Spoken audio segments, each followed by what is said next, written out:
जय हिंद साथियों। आज हम लोग एक छोटा सा वीडियो लेकर आए हैं, कोशिका क्या से बना होता है।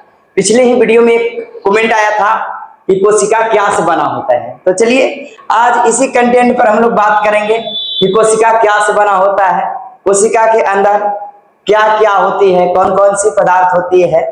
हम लोग इस पर आज बहुत इंटरेस्ट के साथ बात करेंगे। जैसे देख सकते हैं आप लोग कि कोशिका के अंदर क्या क्या होता है। सबसे पहले जो कोशिका के मैंने जो डायग्राम आकार को मैंने लिया है वो जंतु कोशिका है, क्योंकि पादप कोशिका में जो सबसे बाहरी वाला रंग कोशिका भित्ति होता है, सेल वॉल।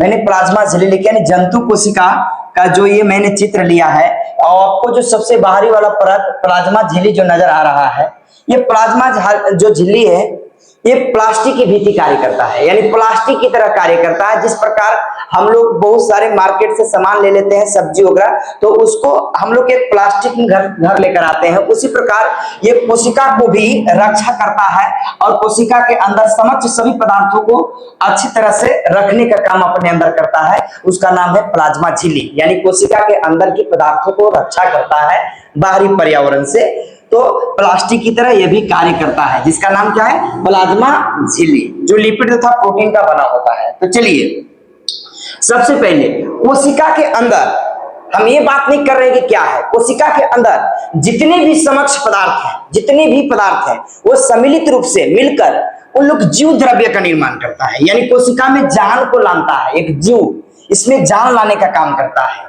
तो सबसे पहले हम लोग ये जानेंगे कि कोशिका में चाहे जितने भी समक्ष रूप से, जितने भी सम्मिलित रूप से पदार्थ है, इसमें जान लाने का पदार्थ काम करता है, जिसे हम लोग जीव द्रव्य कहते हैं।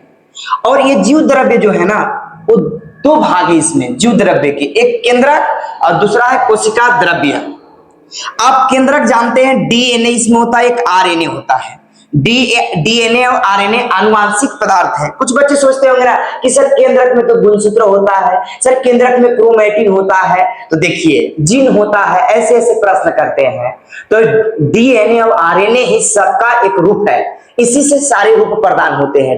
गुणसूत्र इन्हीं से बनते हैं, जीन और जो क्रोमैटिन बोलते हैं, सारा चीज इसी दोनों से बनता है। इसलिए आप लोग को ज्यादा टेंशन नहीं लेना है। केंद्रक में आप लोग को सबसे छोटा रूप है, ये इसी को याद रखना है, डीएनए और आरएनए जो आनुवांशिक पदार्थ के रूप में मौजूद होते हैं।